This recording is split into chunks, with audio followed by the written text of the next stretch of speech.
Hey everybody, it's Billy. And Sean. We're free to roam. Hey, this week's video we had all planned out to do a little informative piece on RVing with dogs. But as some of you know through our social media channels, we had a rough week. We had to say goodbye to Maggie. We're going to try to get through this video with our tips for RVing with dogs. Stick around till the end and we'll explain to you what happened to Maggie, and we'll also give a little tribute to Maggie. So check out the video.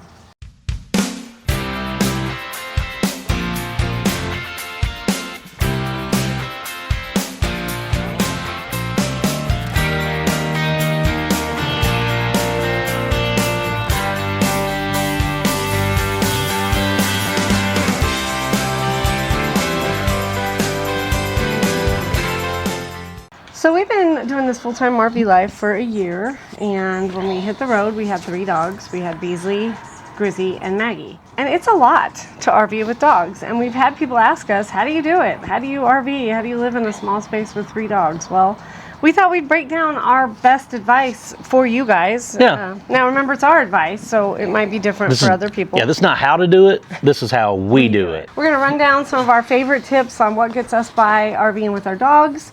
And then at the end, we've got a little explanation about what happened to Maggie, and we're going to throw up a bunch of good pictures of her just to kind of pay tribute to her. So. You will see some products that we use. We're not sponsored by any of these products. We bought them with our own money because they seem to work for us, and we've been happy with them. So we're not going to make any money if you run out and buy them or anything like that. But yeah, these are just products we like to use. Okay, so I think first and foremost, it's very important that your dogs have some kind of a routine, because they get confused. If you throw them out of their routine, they get confused. So that's the same in a house as it is out on the road. They need a routine. And if they get thrown out of their routine, that's when they have anxiety. And that's when they have accidents in the house. Try as much as you can to keep the routine you have for your pets at Sticks and Bricks. Keep it in your routine with your RV as well. It's only going to make your dogs less anxious and more comfortable with the full-time RV life. The next thing is travel day schedule. And we just talked about having a routine, and travel day is going to mess up your normal routine. Yeah, we like to plan our fuel stops because we plan our fuel stops with our bathroom breaks and the dog at bathroom breaks. We love using rest areas or truck stops that have dog parks, and there are a lot more these days. Yeah. Putting in nice dog parks. Quite a few of the Loves, and most of them will have advertising on their billboards along the road. Try to exercise or let your dogs out when you stop for potty and gas breaks, and it makes everybody's travel day a little bit better.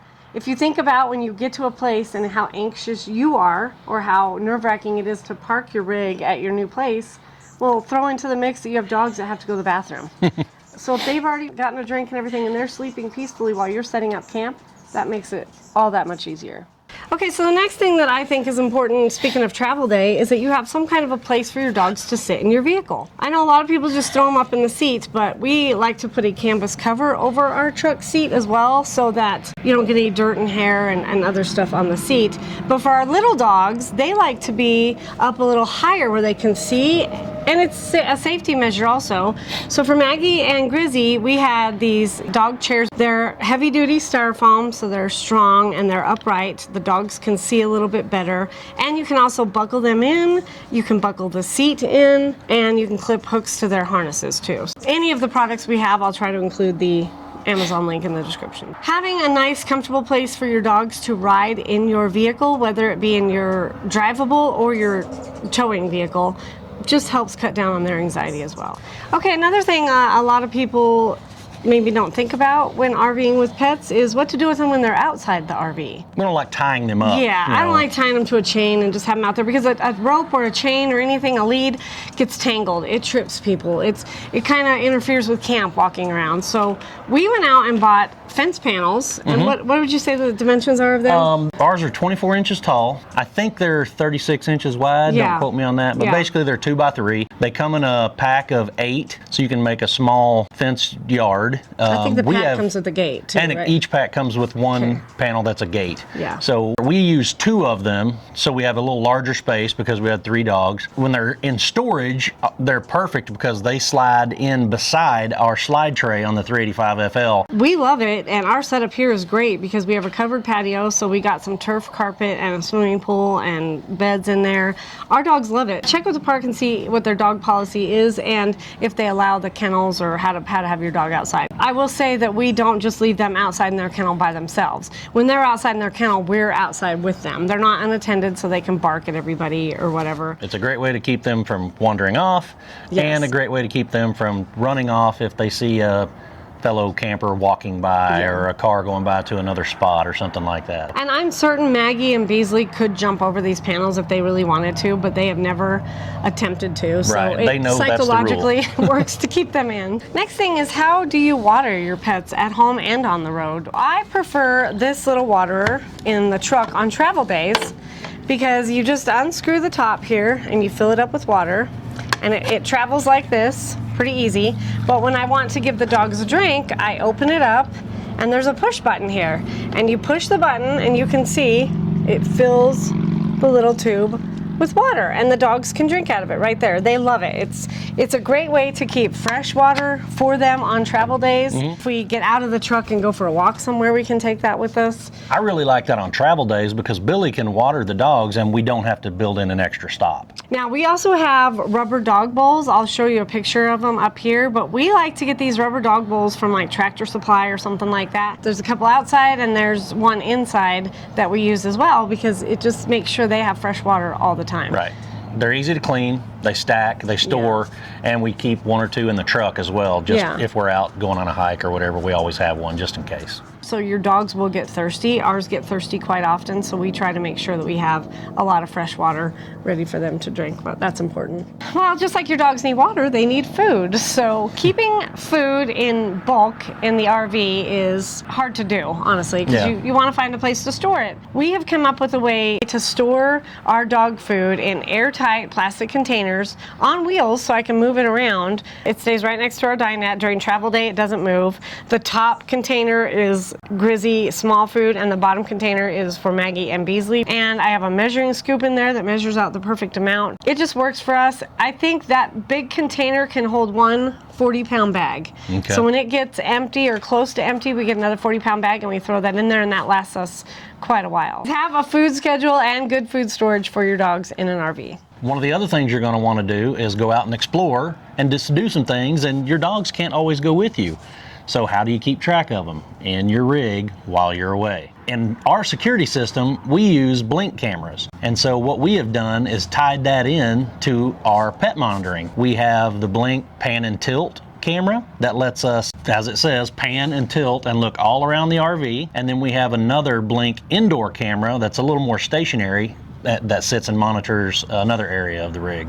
I like the blink cameras because not just can I look in there, but I can talk through the camera. It gives them some stimulation and lets them know we haven't forgotten about them just because we're not there. They're not too expensive either, and you can buy. That's exactly what I was going to say. I bought the pan and tilt at Best Buy for what, like $30? I think it's $39. And there's an app on our phone that we use to control all of our blink cameras. So. Okay, so now we can see our dogs, but how do we know what the environment in the rig is like? We have Victron components and a Serbo GX, and those of you that know what I'm talking about will know that you can monitor Bluetooth sensors with the Serbo GX. I bought 2 of the RVing, RUUVI sensors, and we place those in the areas where the dogs are while we're away. They're Bluetoothed into the Serbo GX so that anytime I want to, I can look and see what the temperature is inside the rig. And you look on your phone to see that, right? Correct. So he'll look on an app on his phone to see what the temperature is. So RVing has a standalone app if you're in Bluetooth range of the sensors,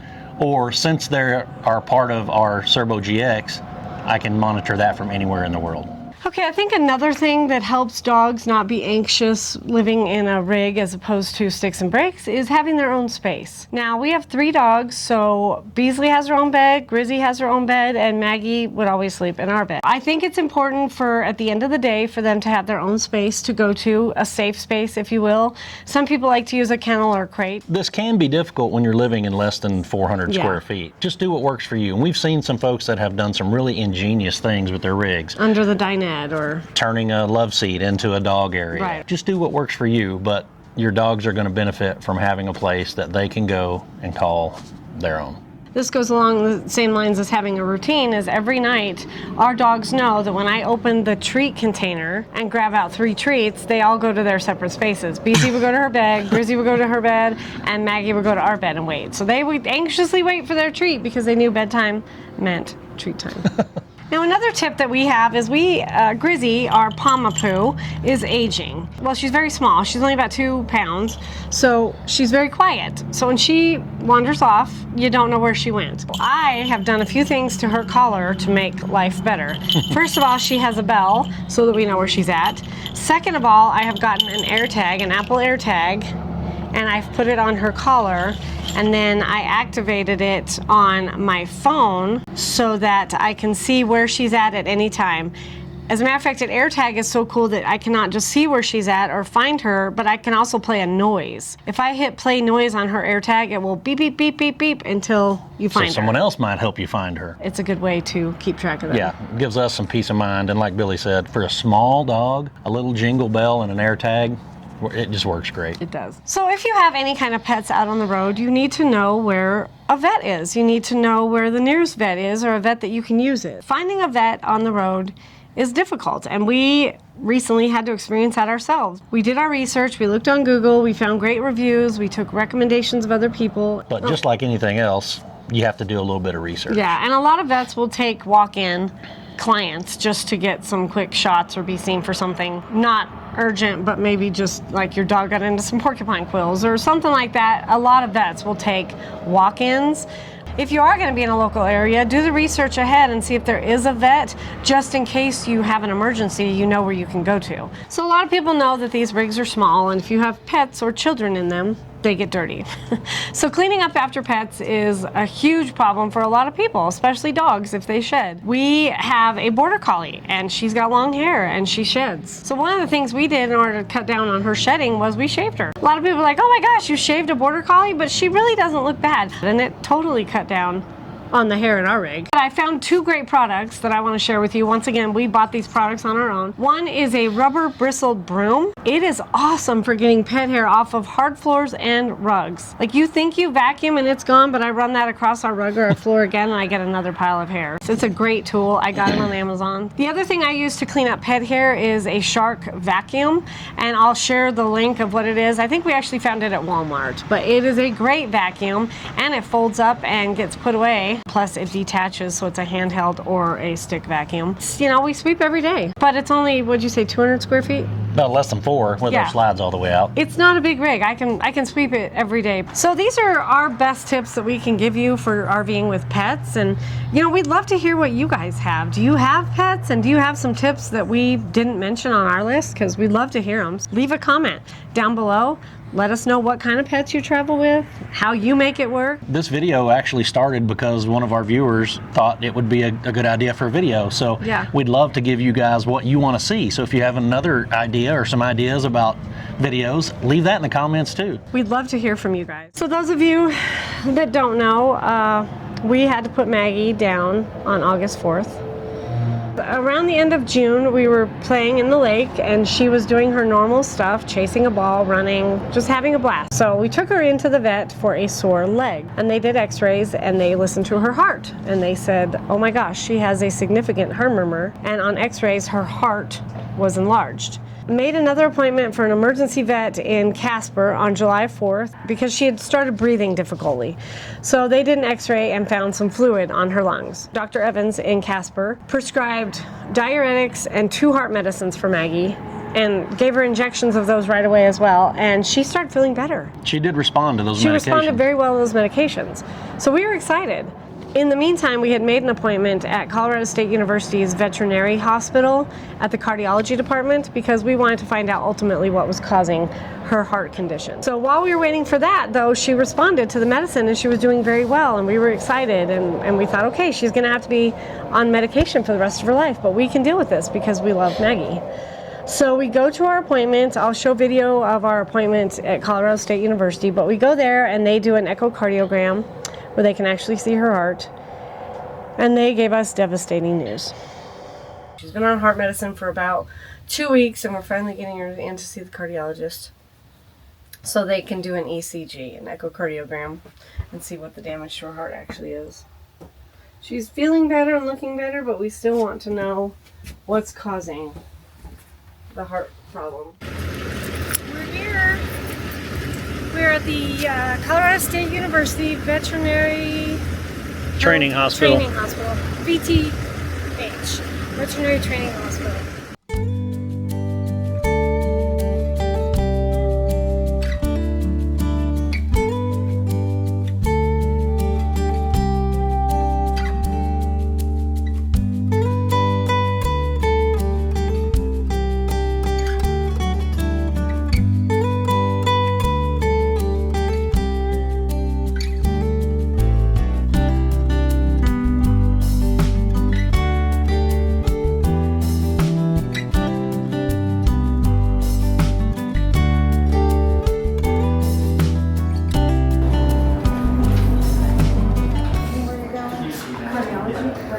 Down the hallway, station 6 in the gold room. They'll get your email, or not email, license plate. Thank you. Yeah, is that a GoPro? No, it's similar. Oh, you guys just documenting? Yeah, we have a YouTube channel, so we're documenting. Oh, We live in nice. our RV full time, so this is a part of life. It is a part of life. Hello. Thank you so much. Yeah. Where do you live? In our RV. Oh, no.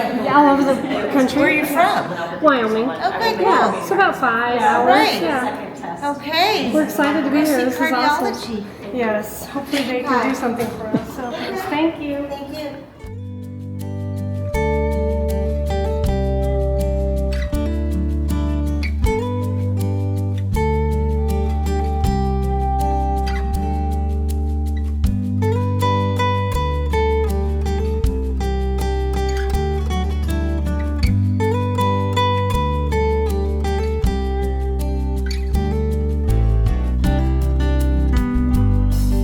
Who's this? This is Maggie. Alright, seeing cardio? Perfect, okay. And then Alright. She hardly gets any attention anywhere. Oh, I'm so sure. the same diet. Okay, so we just wait. Yeah, wherever you're comfortable, I'll see if the student's available. There's a good chance, so let me just check with them. Perfect, thank you. Yeah, for sure. There's a lot. I might need to update you. I know. Okay. What you think, Max? What you thinking? I think, babe. There's a lot going on in here. I know, but it's pretty, Robust. yeah. Huge veterinary teaching hospital, and I mean, it's just pretty awesome. Can I get your guys' names? Yeah, I'm Billy. Billy? Okay. Sean. Billy and Sean. Okay, nice to meet you both.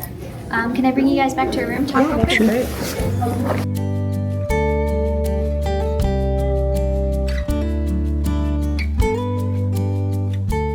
I'm just kind of giving you the rundown. So we are a teaching hospital. So I'll go ahead and take her into the back. I'll look at her with one of our residents, Dr. Ellis, today. He'll be mostly taking charge of this appointment. Okay. And then she'll also correspond with our faculty who's a board certified cardiologist. So we'll have a lot of people getting eyes on her. So we definitely want to do an echocardiogram, get a good look at the heart and like what's within. That's going to be our best test for today. Just letting you know that runs about like $360 if that's okay. Additionally, we're going to have to sedate her for that just because that's part of our protocol. So that's going to be about $40. We are a teaching hospital, so we're going kind of slow. So I would expect like an hour or two, potentially up to 3 hours that we would keep her, and then we give you a call back.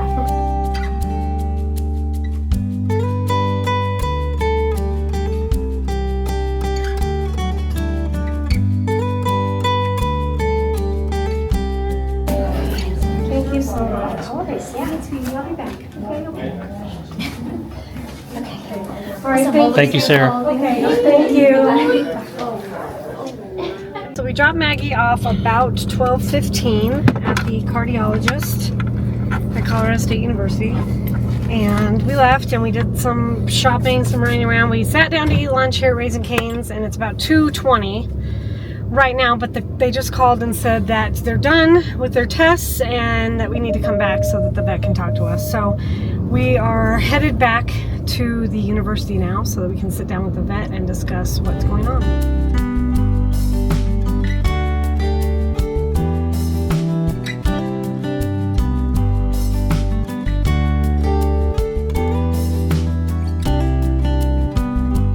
So we're in the room right now waiting for the doctor. She's finishing up with another appointment, and then she's going to come in here and talk to us about Maggie. So we're about to find out what's going on and what they saw on the ECG. So they did the ECG today. And they found an incredibly rare tumor that has attached itself on the aortic valve leaving the ventricles of her heart. So her heart has to overwork to pump blood to her body. The three prognoses she has basically is she's in the beginning stage of congestive heart failure. She could have the endocarditis due to infection, or she could have a sudden passing event just because her heart is going to fail. Because of the damage to her heart and the way that her valves leak, it doesn't appear that surgery is going to be any kind of an option, so we just have a limited amount of time left with Maggie. So right now her medicines have been enough to treat her symptoms. So this is tough news today. We found out that Maggie's heart condition was caused by a tumor of some type. They never are able to tell until an autopsy is done. It was a tumor that had started to grow on her aortic valve. This caused two problems. The first, it was an obstacle to pump oxygenated blood out of her heart and back to her body, because the blood had to flow around this tumor to get through the valve. It also did not allow that valve to close properly. But not only did the blood have difficulty leaving the heart, it was rushing back in because the valve wouldn't close behind it after each beat. So as you can imagine, her heart was being overworked. It was the early stages of congestive heart failure, which came on very quickly. Wrecked us. It was devastating news. We had no idea that that was the news we were going to get there. Incredibly rare for the tumor to appear in that location. So that was the news we got at Colorado State University, and her diagnosis was terminal. You know, we knew we weren't going to have that much time left with Maggie, but we could manage symptoms as long as she was responding. Give us medicines to manage the symptoms. And we thought we had some time with her. I thought, well, we've got some months or something with her because it's medicine. She was doing well, and then all of a sudden, 2 days or so after we got back from the cardiologist, she deteriorated fast. She stopped responding to the meds. She wasn't able to take the meds. She refused any food. And then at the last morning, she wouldn't even drink water. And her breathing became very labored, and we knew that we had to do something for her instead of for us. And we had to let her go. As many of you know, earlier in the video we talked about the fact that Maggie was diagnosed with a pretty severe heart condition. So last night, yesterday all day, she wasn't herself. She was laying around, sleeping. Breathing became labored. She had to completely quit eating. Yeah, quit eating. I had to force her to take the medication, which was utterly heartbreaking to me, to make her take medication. So today she even quit drinking. So for us to just keep Maggie alive for our selfish reasons was selfish. It was tough. This afternoon we put her to sleep, and it was probably the hardest thing either of us has ever had to do. It was heartbreaking. I held her on my arms all afternoon before I went to the vet. I held her in my arms while the vet came in, and they sedated her. She puked on me one final time. She puked on Sean. We laid her down. The poor girl, her blood pressure was so low and her veins were so dehydrated that they couldn't even really, they struggled to find a vein to get the euthanization medicine to her. But they finally did, and We said goodbye. said goodbye. And it was heartbreaking, but at the same time we knew that we were doing the right thing because she was not going to get better and she was in pain. She was struggling. She couldn't breathe. It wasn't fair. You know, her diagnosis and prognosis were terminal. And we knew that, but I guess I just thought, I thought I had a little bit more time with her, you know? It's been pretty fast. Like July 4th, she was diagnosed with this severe heart condition, and it's August 4th. I wasn't quite ready, but we knew that we needed to today. Many of you have come to know Maggie, and you come to understand how special Maggie was. And so many of you have already reached out. By the time this video is posted, we've already talked to a lot of our very close friends, and we're just so thankful for the kind words and encouragement we've received from you guys. And thank you so much for all of your thoughts and prayers for us and for Maggie. She was truly a sweet, special, special dog, and there's a hole in our hearts for sure. As part of RVing with dogs, or part of life with dogs, or pets in general, is we know they're not going to be around forever, and we know that they depend on us to make these tough decisions for them, because they can't tell us that they're in pain. They can't tell us, please let me go. We have to just decide to let them go. And even though it's heartbreaking, we knew what we needed to do today. And it was difficult. It was heartbreaking for us to say goodbye to her. She just turned 3 years old. We've had her for 3 years. She's been a huge part of our lives. She's been a huge part of this RV life. We've taken her everywhere with us. We miss her. You know, it's only been a couple days that I still turn to her in the truck and tell her, we'll be right back. Or I walk in the RV and I see her toys and I fall apart again. It's like, this is hard. So we're going to do a little tribute to Maggie at the end of our video, but we just want to thank you guys for coming along again, sharing in the ups and downs of our RV life, because it's not all good. You know, we have really bad days and we have really good days. Thank you all who reached out to us and gave us your heartfelt concerns about us and Maggie. We really appreciate all of our friends and subscribers and viewers. So thank you all for reaching out to us to see if we were okay. All right, Maggie, this one's for you.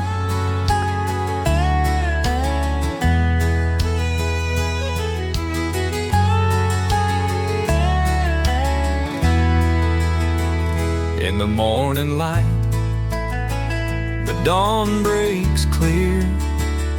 A seat by the window where you'd always appear. Maggie, our love, with your soft little paws, 3 years together. Happy birthday, Maggie. With your black and white coat, a little brindle too. You filled our lives with a joy so true. Every wag of your tail, every bark in the night, you were our sunshine, our guiding light. Oh, Maggie, sweet Maggie, how we miss you so. In the heart of our home, you stole the show. Though your time was too short, you left a mark in every corner, in every heartbeat spark. We'll honor your memory, forever held dear. Maggie, our darling, will hold you near. Chasing after shadows on those warm summer